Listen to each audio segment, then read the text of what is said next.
Zona Indonesia kita lanjutkan. Riko Marbun bersama dengan Anda. Sahabat Sonora, Presiden terpilih Prabowo Subianto ia berencana akan membentuk Badan Penerimaan Negara atau BPN untuk lebih mengoptimalkan penerimaan negara dari sektor perpajakan. Nah, badan tersebut gabungan dari Direktorat Jenderal Pajak dan juga Direktorat Jenderal Bea dan Cukai yang akan dipisahkan dari Kementerian Keuangan. Nah, kita ingin tahu nih apa tanggapan dari Ikatan Konsultan Pajak Indonesia atau IKPI terkait penggabungan tersebut. Kami sudah tersambung dengan Ketua Umum Ikatan Konsultan Pajak Indonesia, Pak Faudi Starward. Pak Faudi, selamat sore. Selamat sore. Terima kasih waktunya dengan Sonora, Pak Faudi. Ya, makasih. Iya. Mas Riko, Sonora, sahabat Sonora, makasih. Baik, ini tanggapan IKPI terhadap rencana pembentukan Badan Penerimaan Negara oleh pemerintahan Presiden Prabowo Subianto nanti. Ada tanggapan, Pak Faudi? Ya, gini, memang kalau kita lihat berita sekarang, sebelumnya juga pada masa kampanye, salah satu program dari Presiden terpilih, itu Presiden Prabowo Subianto, Badan Penerimaan Negara. Nah, beberapa bulan terakhir ini berita semakin santer. Nah, kalau kita lihat memang bukan hal ini sudah ada juga pada zaman Bapak Presiden Susilo Bambang Yudhoyono di awal tahun 2000-an. Bahkan sampai sekarang Pak Jokowi awal pemerintahan juga sempat mewacanakan.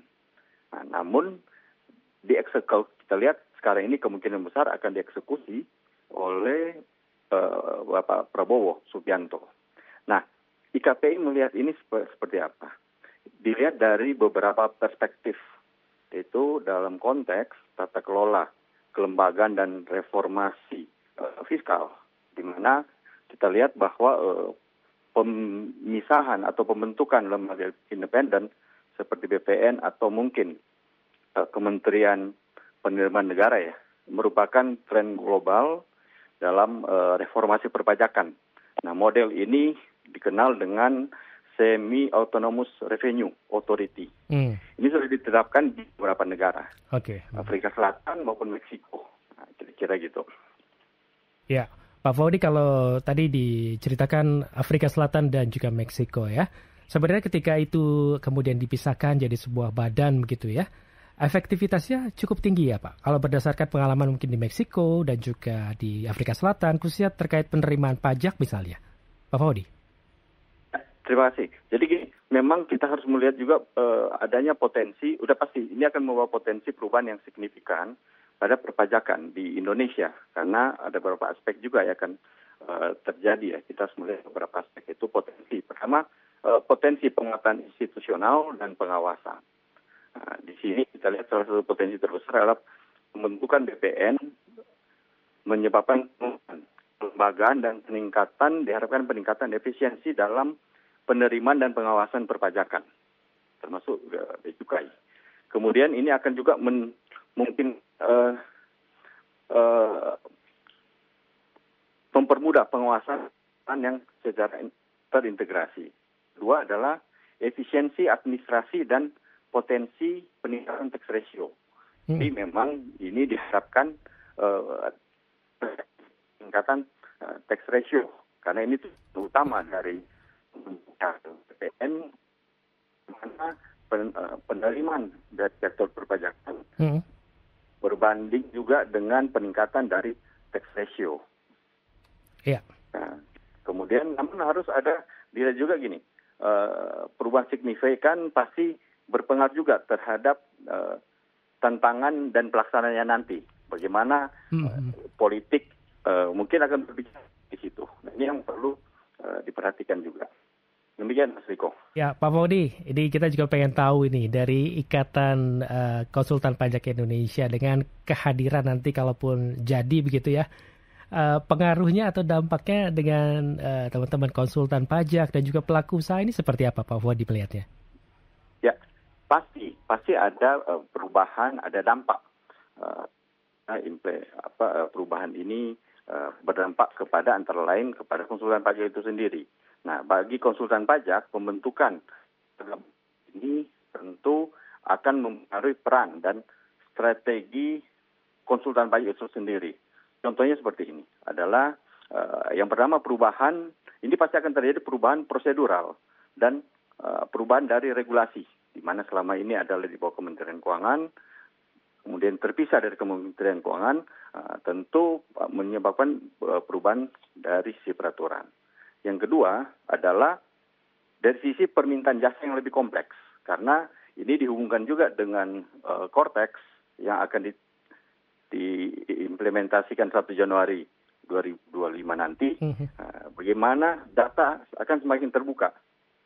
Dengan keterbukaan data ini, dengan perubahan dari sistem perpajakan ini, dengan perubahan juga dari kelembagaan, tentu wajib pajak lebih khusus bagi pelaku usaha membutuhkan bantuan konsultan pajak untuk memberikan pemahaman menyangkut peraturan baru.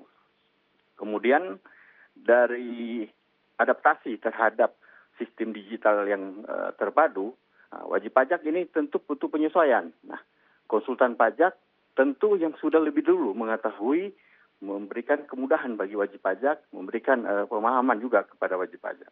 Itu dari sisi konsultan pajak. Nah, bagaimana dari sisi pelaku usaha? Nah, pelaku usaha, kalau pelaku usaha kan bagaimana memikirkan usahanya lancar gitu. Iya, betul. Pelaku usaha bagaimana memikirkan usahanya bisa berkembang. Untuk perpajakan mereka lebih berpikir menyerahkan kepada profesional, khususnya kepada konsultan pajak. Namun, pelaku usaha ini tetap perlu aware dengan perubahan ini. Kenapa? Karena dengan perubahan ini, dampak bagi pelaku usaha adalah, dan ini salah satu tujuan juga, bagaimana meningkatkan kepatuhan sukarela dari wajib pajak. Kemudian bagaimana pengawasan akan lebih ketat.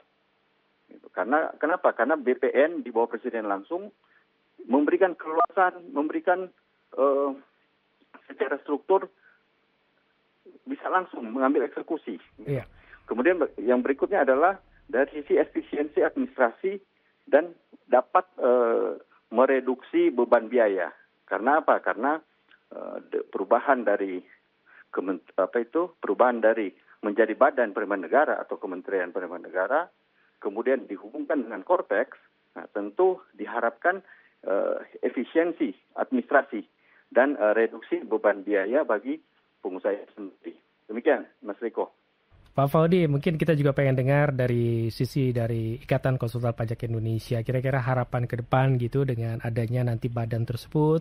Tentunya ini nanti bersinergi dengan pemerintah dalam hal ini BPN gitu ya. Apa Pak harapan dari teman-teman Ikatan Konsultan Pajak Indonesia terkait hal ini? Silakan Pak Faudi. Jadi harapan kami adalah